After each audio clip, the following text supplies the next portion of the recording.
Welcome to Exploring the Ozarks, where we learn what defines the culture of the Ozarks one person, place, and story at a time. We're here with Matt Graham and David Carr at Studio One. Join us as we explore the story of today's guest. Here's Matt. Oh, yeah. Hi, everybody. Matt Graham here with Exploring the Ozarks and my co-host, David Carr. That's me. Have changed a little bit of our intro, but I think it's pretty comfortable. Yeah. And it looks good, so we're excited about that. Obviously, you know, we've got this change of our scenery here as well, which we're pretty excited about. Mm-hmm. Today, we've got something really cool that kind of just popped up on us from another fact-finding mission, I guess you could call it. But I'm pretty excited about this one because I've not met Jeffrey Bates. Jeffrey Bates is here, and, you know, I could describe what you do, but I would probably butcher it. But, you know, I think from the followers that you have and the amount of followers that you have, they all know what you do. Our followers, though, obviously don't really, I mean, we're hoping we get more followers for you out of this is the goal, too. But tell us a little bit about what you do, Jeff, and everything that you've done in the last few years that we just found out about that we think is really cool. So we want you guys to know about it. So pretty much, you know, the summary is I go out to eat. Oh, that's too bad. I mean, that's the long and the short of it. I go out to eat. I go to a lot of the restaurants here in the 417 and the surrounding areas. I go try whatever the owner says is the best dish, and then I bring it back and report to, you know, people that follow me. I like that. Report back. I like report that. Back. So you're a food critic, more or less.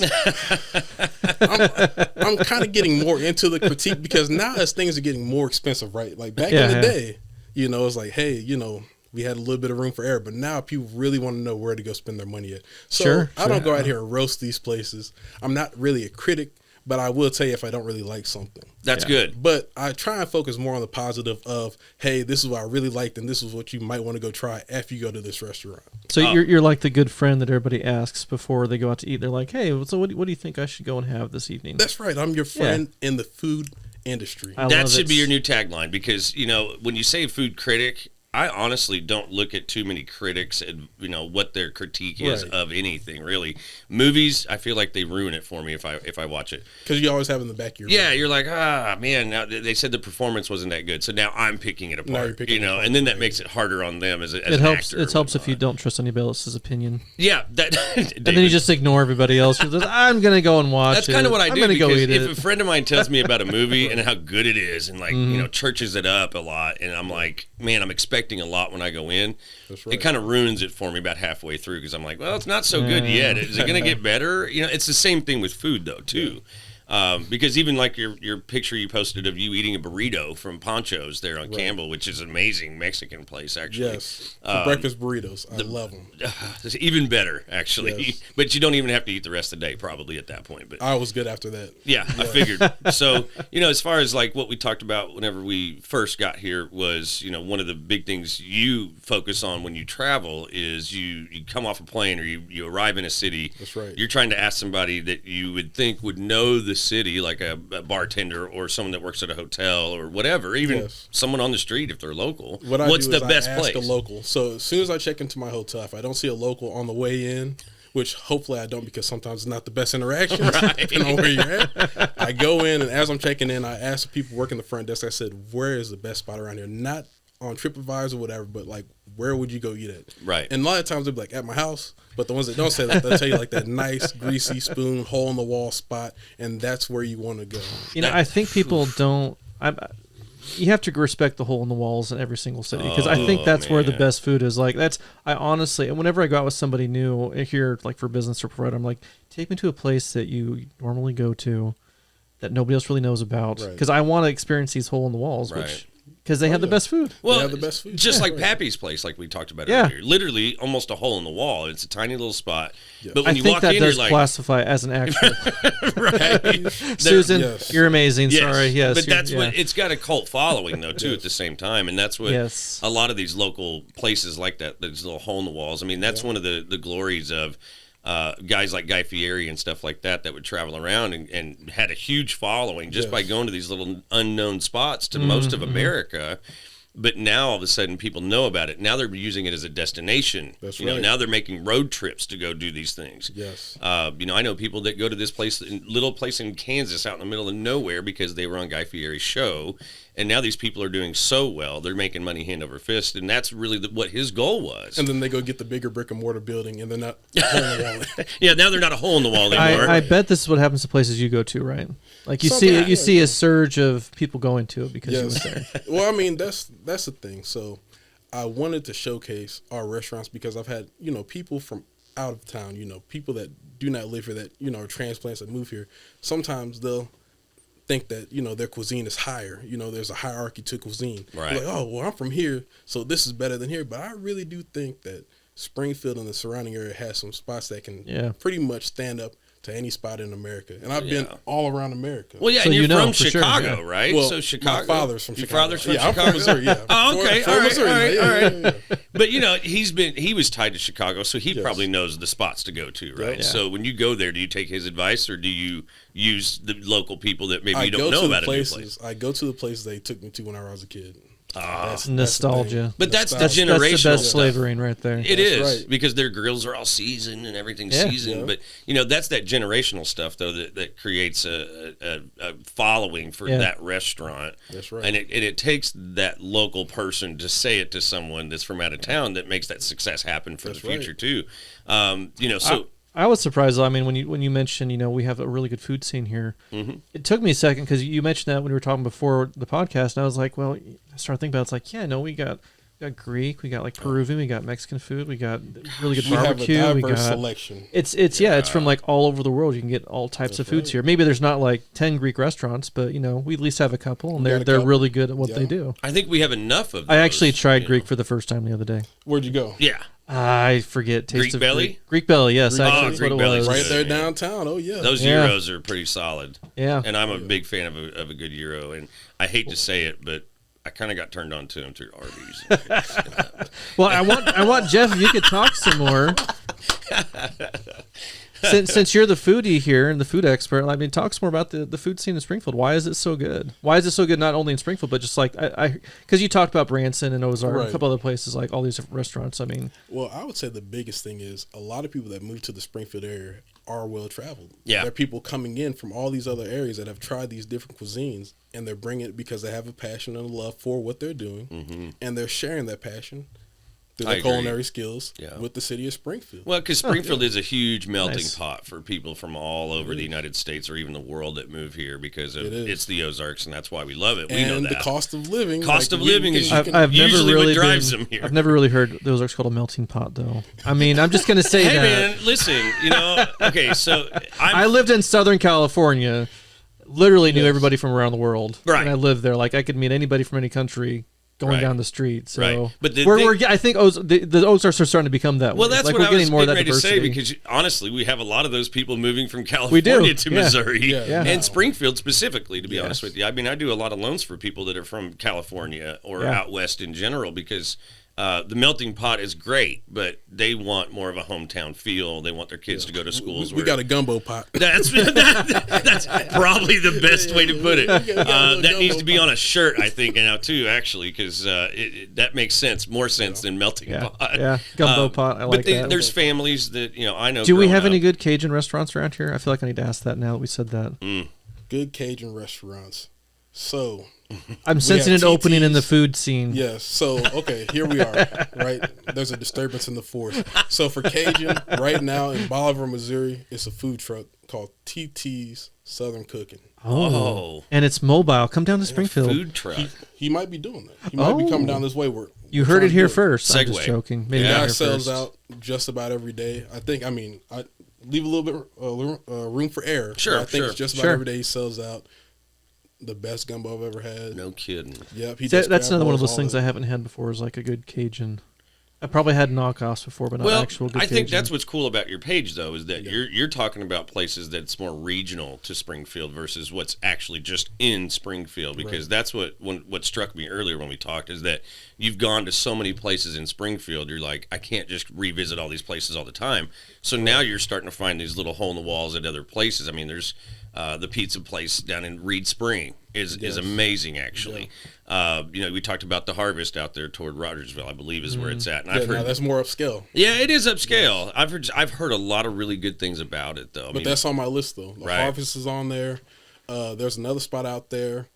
I'm trying to think about where it is. The Jackson Grill. Not heard of that. I have heard of that. I haven't been there. The Jackson Grill, and I hope I'm not doing them any disservice, but I mean, for it being upscale, like their pricing and quality, I mean, it's just like not absorbently high priced. And where's it located? I want to say, I don't. Jake, you look it up. Jackson Grill. So now I have to ask, because you mentioned pricing, and we've talked about this before. Like, pricing is one of the things you look at when you're looking at like quality of the restaurant. Like, what do you look for when you go into a restaurant? Like, what do you? Because I know you're not critiquing again, but what would you like? Value. How would you explain like a good restaurant to somebody? What are you looking for? Cost, the quality to quantity. Right. Service Cost, as well. Quantity. Yeah. Okay. And it's not even about service, because I've been to places where they've been absolutely rude to me. Like, say that they don't know who I am, right? Like, not saying like, oh, do you know who I am? But like saying that they have not seen which a lot of people in this area have, because it's a tight-knit community. But if they don't know me, they've been rude and everything else. But I have not counted that against them. And so I don't even really count service sometimes. It's just the quality, quantity, and price. Right. Sure, that makes sense. But you're talking about where do you stand on quantity? Should it be like a big heaping plate, or should it be the right amount, or just a little bit? If I'm leaving there full. You need to leave there full. If I leave there full. And not feel like you have to stuff yourself to get it all in. Yeah, if I have there. to buy 3 entrees. Or if you buy one entree and that fills you up, and it's like... Yeah, that's fine. And if I feel like, because, food is good for the soul, right? Sure. Like, you had a good meal. Like, if your parents cook for you and you can recall that, you're like, oh, my goodness. Like, I miss mom's cooking.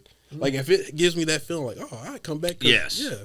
Like, we know what good food is. Like, you don't have to be a 5-star chef. We're customers, right? Right. Do you remember Martha's Pancake House? Oh, Martha's man. Pancake Martha's House. Pancake. Right there at where Brown Derby International Wine Center is on Glenstone. Yeah. Red building right there. Red building. And the Big building's still there. pancakes. Yeah. I think during that time, I was still mentioned a Waffle House kind of guy. Yeah. Well, and Martha's closed down, I think that was 10 or 15 years ago. Yeah, now. she retired. It's been a little while. Yeah. But what you described there, like, mom and dad's home cooking, it's like, that's what, when I went to Martha's, that's what that was like. And that was definitely like a hole in the wall. Yeah, because she was literally there all the time. Yeah. So it felt like it was your grandma when you walked in. Yeah. It's like we talked about earlier, like Tongs. Tongs. He's been there long enough that he knows a lot of his patrons. If he doesn't know you, he's still going to act like he knows you because he's that friendly of a guy. Absolutely. But that's an atmosphere that's hard to find, anywhere you go. Those I are think going by that's the why. wayside. Yeah. I think that's why people like hole in the walls. Because Yeah. typically, if you is go the to a mom hole in and the pop. wall, it's the mom and pop. They know like when I go to Pappy's, like I know the owner there, I know the people that work there, and when you go to a hole in the wall, not a lot of people tend to go there, so you get to know the people that run the place really well, right. and that it contributes, I think, to that atmosphere of good eating. Oh, and the Jackson Grill, by the way, is in Marshfield. Marshfield. Yeah, and I went to another place. I'll need to remember that. But one of my friends from Central Bank I met out there in Marshfield. She has a podcast too, and we went to this little itty bitty house down in Marshfield, and it was probably. And I'm a big. If I see somewhere that's got a Philly or something like that, or even a French dip, usually if they've got a French dip, I got to try it just to see because.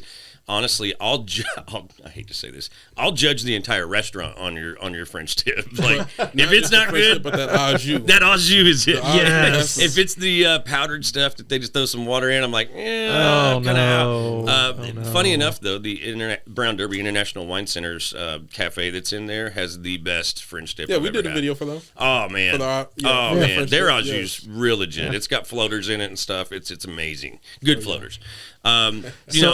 Do you want to describe your business, like what you do? Yeah.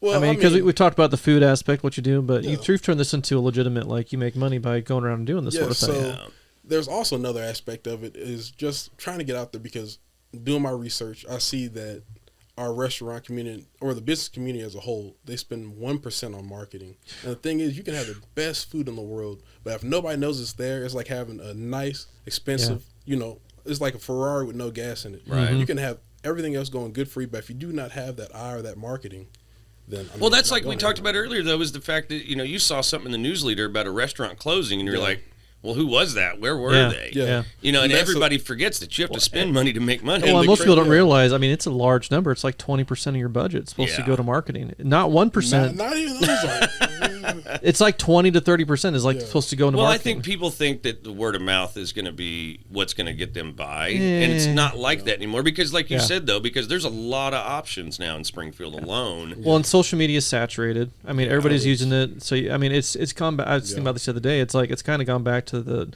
I shouldn't say the old days because it dates me, but like with the newspaper, you had to buy ads in the newspaper to get more people to come out there, and that's kind of what social media's turned into. It's no longer I put something out there and it's like everybody likes it and reacts. Everybody's gotten so used to it. Right. You have to distinguish yourself somehow. Everybody is to the algorithm. Right. Yes. Yeah. Right. You have Absolutely. to know how to work that algorithm. You have to know how to get to the top of it, and also to the top of people's news feeds.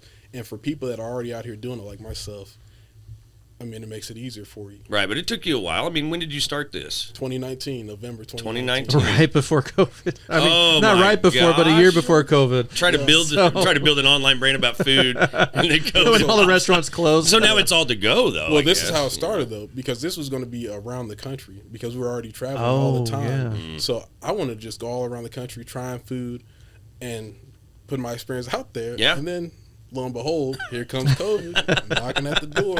So I was like, well, man. And I saw that the local restaurants were struggling, which is something I never really boasted about because people are like, oh, well, during COVID. But I didn't really boast it. I just started doing it. Right. So the very first video we did was for Popeyes, you know, whenever they were rolling out their chicken Sure. sandwiches. Yeah. It was hysteric. I mean, people, even whenever we were in the, I was one people of almost those. got into a fight like, in the lobby. We're like, what is going on? This is just fried chicken, man.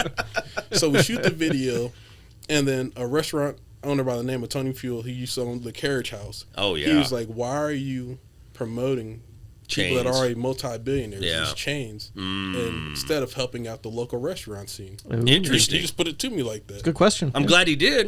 I mean, you're probably glad he did too. I mean, it's awesome content because I think everybody that's from this area, we are always looking for another place to go eat because, you know, I grew up here my whole life, so I've kind of worn out some places. But like Cashew Inn in Nixa, you know, I grew up in Nixa my whole life, but to me, it's the best cashew chicken around. Maybe because I was just born that way. I don't know. I grew up with the owner's family, going to school with me and stuff. They have the best crab rangoon you're going to find. They have the best egg rolls I think you can find. You know, their General Chicken. Yeah, their General Chicken's great. We keep going over there. They're on. I do this thing every year called Cashewmas. Well, it started in 2022. Cashewmas, I love it. Yes, makes sense. This year, or not this year because it's 2024, but 2023, December 2023, we finally went to Cashew Inn in Nixa for the first time. Okay. And now I can't get enough of their General Chicken. See, Love there it. we go. There we go. So going back to your story though, so you Hold started on. doing I these. used to pay a kid to do my Spanish homework with cashew chicken. Cashew chicken. From Cashew Inn. I love He that. liked it that much. I found a loophole in the system. So there it is. Sorry, Miss Green, if you're watching. It wasn't wrong because it was for food. It was for food. It Makes was it all right. I committed Cashew to it. chicken even. Yeah. That's right. Anyways, what was That your reminds. question? Sorry, now you remind me of another story though, because I remember being up in the Capitol when I was an intern up there, and one of the things they did is they actually bought cashew chicken from Springfield and had a day where they had like all this cashew out for all the legislators and stuff. So smart. Bob Dixon and the other local legislators at the time, they would just bring all this stuff up here, and like I think they'd bring people up from Springfield too, and it would just be this big thing. But That's it was awesome. like, They do that though. It was a cashew chicken day, and they're like, supporting local people, you know, and that's the absolutely. key to what we're trying to do here. Yeah. Is support as many local people as possible. So we're happy to have you here and know you, and maybe we can do some stuff with you. But you know, I think one of my biggest questions, just sitting here listening to you talk, is the different categories that if you try to put food into. Number one, you've got all these food trucks coming out that are unknown. I mean, how many food trucks have you gone to at this point and done reviews on? Well, I mean, because there seems like there's one on every corner almost anymore. You know? Well, I feel like it's harder for the food trucks now because like there used to be that place right off of North Glenstone that was a food truck park. the court. Yeah, the food park. But then they changed the law with like gray water, which is the grease trapping or whatever. Oh, I can And then see a lot that. of them had to get up out of here. Yeah. So back Now in the they're day- down on Sunshine, right? Like over by the. and St. Louis Street. They used to have that little. Yep, that's what I was thinking of, was the one on St. Louis. But I know London Calling moved to 14 Mill Market in Nixa. And So then there's London also Calling is such a cool concept, by the way. Double-decker bus. It and all is. that, It's yeah. He does pretty well too, I would imagine, because that bus is legitimate. I mean, it makes you feel like you're having an experience when you're there. So where are the food trucks all at now then? Or are they just kind of scattered around? There's some on Glenstone. What is that one? A couple taco trucks. It's Metro, maybe. It's right off of Sunshine. Oh gosh. Is it over off like West Sunshine? But I mean, there's a whole bunch of food trucks there. That's what I'm trying to think of. It's by US Automotive, right? Like the new US Automotive. Automotive. Yeah. do we know cars? I want. That's why you spend money on marketing, people. That's why. Because I haven't seen that commercial in 10 years. Right. And as soon as somebody said, we know Dude, cars. oh man, I hear it every night before I go to bed, and it drives me crazy. Because I'm like, and now it's going in my head for the next 10 years. Thank you, guys. So do you have like a little ditty radio playing next to you, like all the local ditties are playing? all you got to do is watch US the news, man. Automotive. You just Right, watch yeah. the news and you're good. What's another one? What's another famous ditty from around here? Oh my around here? gosh, man. Yeah. Hank's fine furniture. Oh man, going I'm so back sad to see here. him And retire, Dave's Carpet Emporium. All those funny commercials he has. Discount Dave's. Yeah. Discount Dave's. There's too many of them, but we've gotten off track. well, So back yes. to the food trucks. There it Tell is. us about the food trucks. Let's go food truck route first. I mean, I know one of my clients. Though I also owns- still want to hear about the rest of your business once we get back to that too. Like, I mean, taco trucks. Seems like there's a bunch, but you know, one of my clients owns Lalo's Tacos. Yeah, I've been over there. They've got one in Ozark and they've got one in Springfield now. That she's got two. She's doing really well with it. Now we have her for events and stuff, which is really where they make some money and stuff like that. Absolutely. Get their name out there. That's but right. she's amazing. But I don't stop by too many food trucks anymore, especially now that it's 3 degrees outside. But so what's the ones that stick out to you that you could recommend real quick? TT Southern Cooking. Another one Bolivar. that really sticks out. Yeah, Bolivar. All right. What's the one there by the Asian market off of Glenstone near J.D. I was about to say Vibrator? another one is El Macetone. Yes. That's right off of St. Louis Street. Yeah. It's in the Latino market parking lot. Okay. Yeah. have There you we been go. to I Love Tacos Taqueria? Oh, yeah. My there's another favorite. one, My too. favorite. Yeah, I love tacos, but they also have brick and mortar now too. It makes They do. sense. Yeah, I love they do. tacos. Best But name it ever. still feels kind of Yeah. like a food truck feel when you go in there. Honestly, Oh, yeah. like it's pretty small still, and they goes quick. And anyway, it's Right. nice. All right, so let's Yeah. talk about barbecue real quick.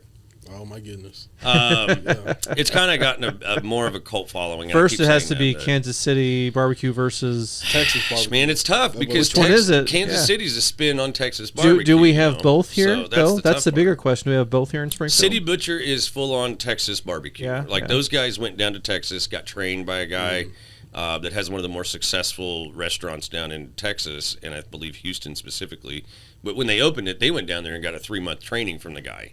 And he gave them Wow. a setup of here's what I do, here's what I use, salt and pepper only, the type of smoke that he uses, the type of wood he uses, what kind of, everything that, and that stuff stood out alone on its own, I think, because it was kind of in a hole in the market, really, for barbecue. But then you've got Missouri Mike's that's got that mac and cheese that's like unreal. So I mean, And that burrito. that burrito, That stuff with mac and cheese and burnt ends. and that's just how could you not love that, right? But so I guess I don't want to pin you down on the number one, right? The one that I can't ever say number one. I say the one that I go to all the time. The one that Right. I'll get up in my car. It doesn't matter if it's 40 minutes away, and that's Pop Smoke Shack. Pop Smoke Shack. I've never Where's heard of that? That's Yeah. in Branson. That's why I haven't heard of it. I mean, they've catered 2 of our events. You know, Okay. my wife just recently graduated from MSU. Go Bears. Yeah, go Bears. You know, yeah. they catered that event. They catered another event for our Thanksgiving. Huh. And this is one that I will literally drive from Ozark to go there and back, and it's 80 minutes there and back. Wow. And that's when I go to the most. Okay. Pop Smoke Barbecue. Time for you to bring Pop some of that in Smoke next Shack. time, I'm man. going to have to. That's right. I go down to Branson quite often, so Yeah. I think I need to at least go try it out. He lives down near It's Highlandville. Lolly and Pop. Okay. All right. Perfect. I like that. Yeah. Is that like we talked about hole in the walls? Is this a little hole in the wall type place? I mean, They started off with a location out by the lake. It Okay. caught on fire, and now they're just on this little. I mean, I guess it would be maybe considered a hole in the wall, Right. but still, it's a nice little area. All right. They have, Nice. inside seating for dining and everything else. But yeah, This is why I'm glad you're here because I've never heard of it, and now I'm going to try not to go down there today to get some. So, Well, right now we need to take a quick break. yes, we. That was a do. good place to stop for a couple Yes, we seconds. do. When we get back, we'll talk some more with Jeff about food. And honestly, I want to hear how you got started after the 2019, that's right. going into the The pandemic. local businesses. Yeah. All right. Absolutely. We'll be right back. We got back then.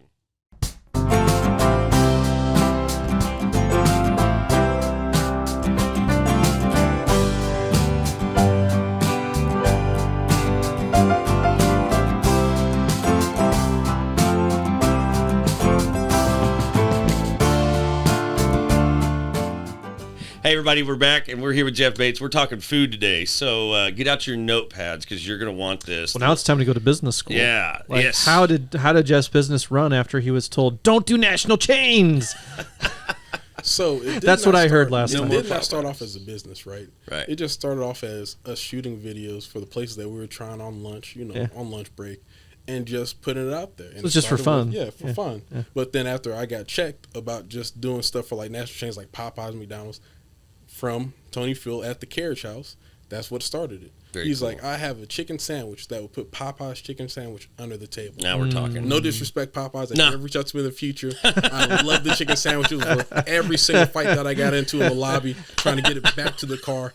But it was legit. That's a good thing that he checked you, though. I mean, it kind of changed your whole perspective at that point. It did. So where to go from there? Yeah. So like, at what point did you actually think to yourself, I could probably make money doing this?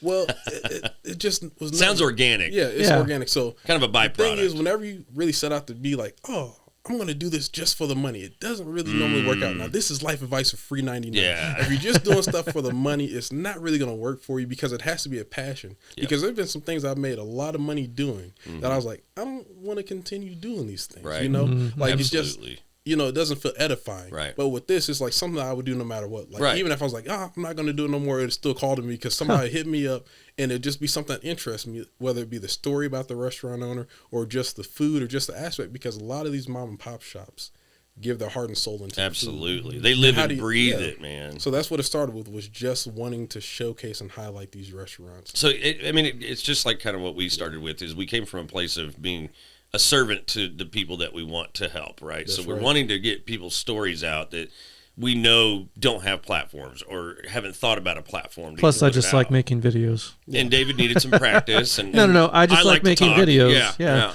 Well, and plus we do things like we've been out in the James River. We've gone out in trails. We've done a whole bunch of other little things where it's like, that's one reason I got into doing videography. It's so I can do fun stuff like that. So I put him in a canoe on the river. It was a lot of fun. With cameras and a drone. We went up to a secret waterfall spot, which is amazing. We had to climb over trees. And that video's on our Facebook page. Yeah, go watch that one. That was interesting, actually. It's pretty cool. But so what was your question again? That's why the passion behind it. Yeah, the passion is everything, though. I mean, and that goes with any walk of life. Is if you're not there, if you're there with the wrong intentions, because I always tell people in this business, and I go talk to new realtors that are coming into the board of realtors, and we sponsor events and stuff, and I'll let one of my colleagues talk about the central bank side of things and what we offer for loans, but there's only so many of those. So I let him have the talking points, and I go up and I give him my advice. And I'm like, hey, you guys are here to be servants, right? You didn't get into this for a paycheck, and if you did, you're going to find out that it's not easy to get a paycheck in this business. Burn out really. There's so many different aspects of real estate. It's all about relationships. It is about relationships, and it all comes from where's your heart ultimately. I feel like this is good advice for content creators that we're hearing right now. Well, it's good advice for anybody, I think, because, I always tell them you're going to deal with divorce, death, marriage, people having babies, all of the different aspects of life that people go through. You're going to walk people through those parts of their lives. So if you don't have a servant's heart in the first place and you're just there for a paycheck, people are going to read it real quick. But if you're helpful and you make sure they have the right connections and guide them down the right spots, the money is a byproduct of the service that you provide. And another point to touch on that is, even if we're not in the industry, we're the customer, like, we know. Yeah. Like, we know when our people really have our best interests, and we know when they're just trying to slam a sale. Like, we know. Exactly. And I got asked to do a survey recently for sales, and I was going through this, and it was asking me personal questions about how do I like to be sold. And I was like, I like listening to people try to sell me, because what you just said, I can realize real quick if they're desperate for a paycheck or if they're serving people well enough to already have those paychecks that they don't have to worry about your sale. That's right. They're there to help you, right? So that's what we all need to focus on in sales alone. I think it goes back to, but sales is going in restaurants too. You know, I mean, they have to sell you too. Yeah, and I think it goes back to some stories you're telling us, like before we started the podcast. Like, you don't necessarily go into restaurants, like you said, to tear it down. You go in and try to find the thing that you really like, and help promote that aspect of the restaurant. So I get a lot of messages. They'll be like, because I put out a lot of positive content, they'll be like, "Do you ever not like something?" That's what I was getting ready to ask you. Well, yeah, I mean, so the thing is yes, there's been restaurants I've been to that I've loved a lot of things at, and I try something I don't like it. So should that one thing I don't like overshadow the multiple things that I do like about the restaurant. Right. So how do you handle that then? I mean, if you get some breakfast burrito from a place you're not used to and you're trying to compare it to Poncho's and it's not very good, but then the tacos you had for lunch were like amazing. So how do you handle that little balance there? Focusing on one dish. Okay. Right? So I'm going here for this one dish. So what if you don't like it? Well, so the last thing that I had, right, which I'm not going to retouch on it because we're not going to blow up on the platform. Right. So it was chicken and waffles. Didn't care for it, but everybody else in the city was, oh, this place is awesome. Oh. And even the person I went dining with, he loved this dish. But I just said, hey, I didn't like chicken and waffles. Wouldn't get this. I wouldn't get this. And then how many people mess with me like, how could you? How dare you? The thing is we go back to price point and what you're getting for that. Right. If I think that something's higher, but it's relative, right? Like somebody can go drop $5,000 on a meal and be like, and not care. Not care. But I feel like here in the Ozarks, like people want to know the truth, value and what they're getting. Yeah. And just because it's my truth doesn't mean that, it's for everybody. But it's just like, it's called an opinion. It's called an opinion. It's a good, honest opinion too. And the thing is, we should all have opinions. So I should be able to give you my opinion without it feeling like it's abrasive or it's feeling like I'm trying to tear you down. Oh my gosh, man. You just hit the nail on the head for social media in its entirety, because you see a lot of negativity mostly. And that's what, I hear a lot of people, or even if you listen to someone like Tony Robbins, I know self-help stuff, but this stuff is real. Like, what's apparent to you is the things that you've already thought about, right? You've already got this opinion of something, and you walk into it, and hopefully your mind's changed, especially with food. That's why everybody likes these new places, because they already know the menu at the place they normally go. Now they want to know, hey, is there a video or something out there? Because that's usually where they go first. They're not Googling stuff much anymore. They're looking for a video of somebody like you who's got an opinion of something that's non-partial. You're not really there to say, I hate this or I love this, or you're there to church it up. You're just there to say, this is what I had, and I think it was great, so you might think it's great too. But that's what's missing in general, is the fact that most people are just kind of looking to tear stuff down, but they probably tear you up for not liking the chicken and waffles, But the thing is, we should be able to be free to, if you didn't really like something. Because, yes, I could do 1,000 reviews of, oh, this is awesome, this is great. But then, there are going to be some spots that you're like, hey, like, I tried it, and I really want, but it's just, no, that's not, for this price. It was not this. Right. What I expected. You have to be for real. Yeah. And that's not being mean to anybody. That's not saying anybody down. Because trust and believe. Right now, I think I'm at 11,000 people that are on my page. I reach 1 to 3 million people a month. If I was negative, because I can roast people, I can joke, I can get on with the best of them. I would probably be so much bigger. But you have to think about that, because these are real people out here. They're like, man, why did you trash my restaurant? Bro? Some people thrive on that. That's the easy way to do it too, in my opinion. That's why I see a lot of that in politics and other sports writing and stuff sports too. writing. Mudslinging. There's one guy. It's the mudslinging, which it's easy, but it's not good for us. Well, yeah, because there's one guy that was a sports writer forever, 20 some odd years. I think he was in the NFL or something for a while. He got out of it. Then he realized once he started talking trash on people, he was getting money. Right, he was getting viewers, he was getting talking points, he was getting all these interactions. It's a controversy. And now he thrives off of it. He went from a newspaper writer to a magazine writer. Now he's got his own columns and stuff. But he's always negative, right? And people just kind of thrive on his negativity because they almost feel like it's an honest opinion, even though we know he's doing it because it only gets him likes or views. It moves the needle. So anybody that's on social media that's really doing the thing right, we know that negativity moves the needle so much faster. I could do a piece about a guy, well, maybe not heroics, because if you got a guy that saved a family from a burning house, it might be in the news cycle for 2 to 3 days. But let something happen about the guy that set the fire, he's going to go down in infamy. This guy, but what was the name of the family that lost their house? No, we're talking about this guy. Yeah, exactly. The biggest thing we can think about is in Oklahoma, what happened there? Right. We know that guy's name. Yeah. What about the families? The victims.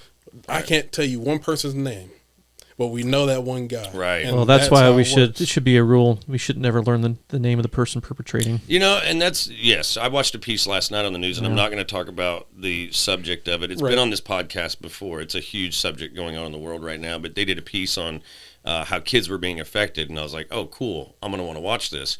By the end of it, you're like, did they need to show that though? Because now you're showing a side of a country that's being driven by people that are terrorists and they started a fight that they can't finish, and now the kids are suffering, but you're only showing the kids suffering, not the other side of the suffering too. Yeah. So this partial negativity and partial positivity is just, it's spun in so many different ways that it's hard to keep your mind wrapped around it and not be triggered to like it or not like it and say, oh, now I have an opinion of it.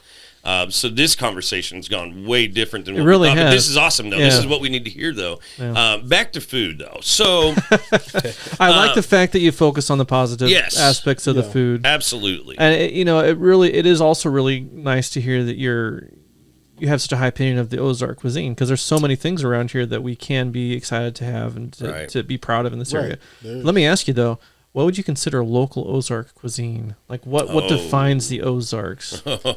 Comfort food, biscuits and gravy. Oh my gosh! All right, biscuits and gravy. Where's your favorite biscuits and gravy from? Right now, it's where do you go the most? It's not even where I go the most, because my wife makes some mean biscuits and gravy. So at your house. But I mean, nothing better than that, though. My favorite so far has been Springfield Brewing Company. No kidding. Really? I didn't know they had biscuits. They got brunch. They got brunch, chicken waffles, biscuits and gravy. I think they have one biscuit meal, but it's huge with all this gravy. And so does the gravy have sausage in it then? Yes. Oh, all right. If you think of like a country breakfast, you think that would be kind of like an Ozark. That's just a good way to describe it. Because that's what I grew up eating around in this area. I went to Hillcrest High School. Yeah. My friend, Grandma Mimi, that's what they call, Mimi, Mama, biscuits and gravy. Every friend's house that I went to that had their grandmother, biscuits and gravy. That's it. So have you gone to Billy Gale's yet? Yeah, I've been to Billy Gale's. I've not been there yet, actually, and I'm kind of ashamed of it. But they got huge pancakes over there. Yeah, it was a great local brand down in Branson. I remember the little shack that it was in and stuff. And then when Josh took it over and moved it to Ozark, everybody was pretty excited about it. I haven't gone there yet because it's always so busy when I want to go. But so as far as breakfast food, Springfield Brewing Company, didn't even think about that. That is unique. Yeah, that is something we're going to have to check out now. So I'm glad you have your notepads out, everybody. But all right, so let's talk about brunch. Lunch place, where do you go just to grab something to eat real quick? I mean, other than your breakfast burritos and ponchos. I mean, if we're talking about sit down, yeah. Sit down, look forward to it. This is what I want from this place. Takeout from Chicago Smirks. I mean, they got Chicago Smirks. Chicago Smirks. It's on Republic Road. Never heard of it. Yes, it's on Republic Road. Son of a gun. They have like maybe 4 or 5 tables, so it's really built for a takeaway. Already love it. Just like how it is in Chicago, because like if you go to the hood spots down in Chicago, like West Side, right, you're not eating inside. It's just standing room only. You that make makes your sense. They had that Chicago sandwich. So that's what I was getting ready to say. So Chicago theater. Hoagie. Yeah. I remember he had a spot in Ozark where the old Dairy Queen used to be there at 3rd Street, where it makes that hard right. It used to be right there in the corner. It used to be a purple burrito. Now it's something else. But he was there for quite a while, and I went and talked to him every time I would go in there to eat. He was usually alone. And I talked to him, and he was beating his head against the wall. He's like, man, if people come in here and they're so cheap, they want to share a sandwich, they want to share the fries. I don't make any money here. And I'm like, dude, you should go downtown. Like, you should be there in the middle of downtown with all of the nightlife going on. People are always looking to grab something, but they don't want to go to Ziggy's anymore and stuff like that. Yeah. Because it's kind of got worn out over the years. And he was like, there's something to that then, huh? And I was like, dude, you're from Chicago, figure it out. Downtown's nothing for you. Yeah. So he goes and buys the smallest little spot he can find. I think it's tiny. What is it, 419 and a half? Something like St. that. Louis Street or something like that. Because it is literally like the size of this room that we're in. Yeah. And it's got, 6 bar stools you can go sit at a table that's hanging off the wall. If you're lucky, 4. And he absolutely killed it after that. Oh, yeah. And I think he sold it recently. He did sell it to Chicago. They changed it to Chicago cheesesteak. I think. Isn't they it? Moved Isn't it to the 7th on something? No, there was another Chicago cheesesteak that's downtown. That Chicago cheesesteak is what it is. The one that's at 420 and a half. But I thought they changed the name to the 7th on something. I think they did. Yeah, the guys that bought it after I haven't been there recently. Yeah. And I can't remember if the one on Battlefield's still open by Food for Less, but it was amazing food. But I was like, man, this is some of the best stuff I've ever had. And he was literally from Chicago and moved here for something else. But he was able to sell it and move back to Chicago with his family and stuff. But that makes sense. Why the little small eatery, other than probably it was more affordable at the time, but it made more sense for the brand, because if you go to Hole in the Wall in Chicago, it's literally just like what we explained. Hole in the wall. Absolutely. No tables. Just take away. We're at the point where we need to start wrapping up. I know, unfortunately. Every time. I got another question. I'm sure Matt has another question, but my question is, where do you see the food scene going in the Ozarks? I mean, you've been to everywhere. I mean, we all know that they need to spend more money on marketing, but I mean, we have the Nixa Food Hall, down there. I mean, we have places like that popping up. So, I mean, where do you see food going? Just to go into, because I know you're a finance guy, right? Yeah. Where I don't want to see it go is just nothing but change, because they're the only ones that will be able to make it through these times right now. I agree. I mean, because they have war chests of money. Like, we could just sit and wait for these mom and pops to go out of business, and then now you got buy them out, and now you got Red Robins on every corner, right? Some people might like that, that might be somebody's heaven. But I hope it doesn't go that route. So with people like you, myself, other content creators, hopefully we can keep the scene going, keep these restaurants, full of business, so that we're not seeing just the chains take over. There's nothing wrong with chains. That's cool. They employ a lot of people here in Springfield as well. But I feel like mom and pops are the heart and soul of the Queen City and the surrounding area. Right. I mean, I almost feel like, to piggyback on that there's a lot of people that have the same exact feeling, and they're starting to figure out, how can I make money doing it?